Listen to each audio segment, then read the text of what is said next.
दिल्ली का पुराना हिस्सा चावरी बाजार के पास एक पुरानी कोठी में मैं किराए पर रहने आया था। वजह, लिखने के लिए शांति चाहिए थी और खुद के लिए थोड़ा अकेलापन। शांति तो मिल गई, लेकिन जो मिला वो कुछ और था। पहली रात।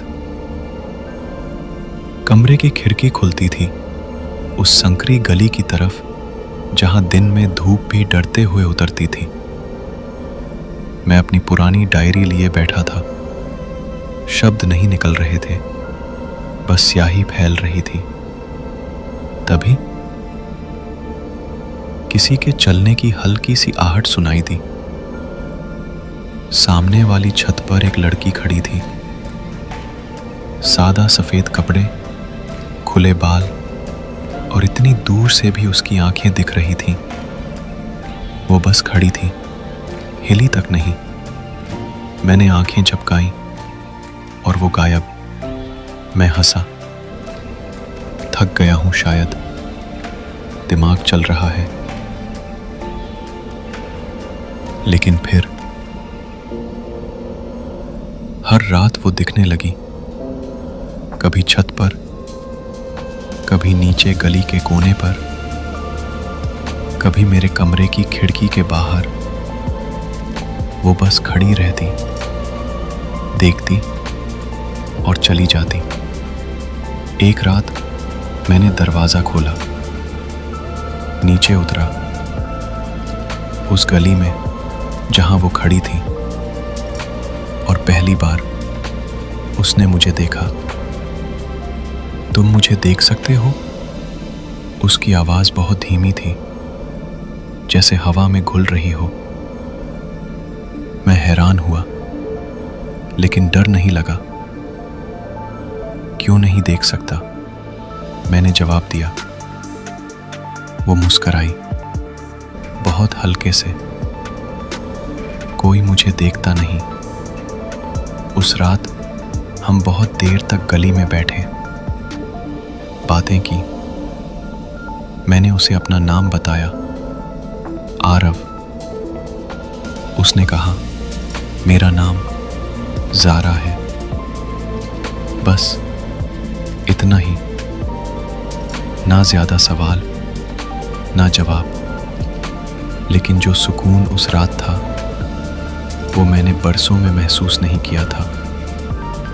अगले कुछ हफ्तों में ज़ारा मेरी आदत बन गई। वो अचानक कहीं भी दिख जाती। कभी मेरी टेबल पर रखा गुलाब हिलता तो समझ जाता वो पास है। मैं उससे कहानियाँ सुनाता, वो चुपचाप सुनती। कभी कभी इंसान किसी को समझने की कोशिश नहीं करता, बस उसे महसूस करता है। ज़ारा मेरे लिए अब सिर्फ एक लड़की नहीं थी, वो मेरे हर दिन का हिस्सा बन चुकी थी। हर रात जब मैं अपनी डायरी खोलता, वो पास होती। कभी खिड़की के पास, कभी कुर्सी की पीठ पर, कभी मेरी नज़रों से बाहर, लेकिन एहसास में बहुत पास। अब मुझे उसका इंतज़ार नहीं करना पड़ता था। वो खुद आ जाती थी, और वो आती थी ठीक 1:13 रात को। एक बार मैंने घड़ी नहीं देखी थी, लेकिन दीवार की घड़ी ने खुद बता दिया। उसकी सुइयां रुकी थीं ठीक 1:13 पर।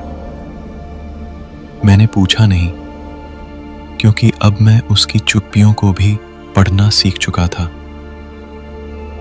एक रात जब सब कुछ सामान्य लग रहा था, मैंने उससे एक बात कह दी, अनजाने में।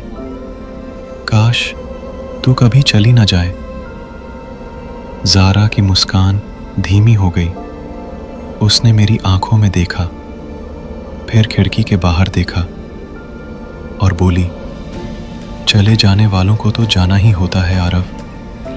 चाहे तुम उन्हें रोक लो या अपनी कहानियों में हमेशा के लिए लिख दो। मैंने उसकी तरफ देखा। कुछ तो था उस आवाज़ में, जैसे कोई पीछे खींच रहा हो उसे, धीरे धीरे एक और दुनिया की तरफ। फिर एक दिन एक लेखक की आदत से मजबूर होकर मैंने उसके बारे में जानने की कोशिश की। पुरानी कोठी के पास वाली पुरानी बुक शॉप पर गया। दुकानदार बूढ़ा था, आंखें धुंधली पर याददाश्त तेज। मैंने पूछा, इस गली में ज़ारा नाम की कोई लड़की रहती थी क्या? वो अचानक चुप हो गया, फिर धीरे से बोला, तू उस कोठी में रहता है? मैंने हाँ में सिर हिलाया। वो कुछ पल चुप रहा, फिर बोला, 20 साल पहले एक लड़की रहती थी उस घर में, शांत, अकेली, और कहते हैं बहुत खूबसूरत भी। एक रात आग लग गई थी नीचे की रसोई से। लोगों ने कोशिश की पर वो नहीं बची। नाम था उसका ज़ारा।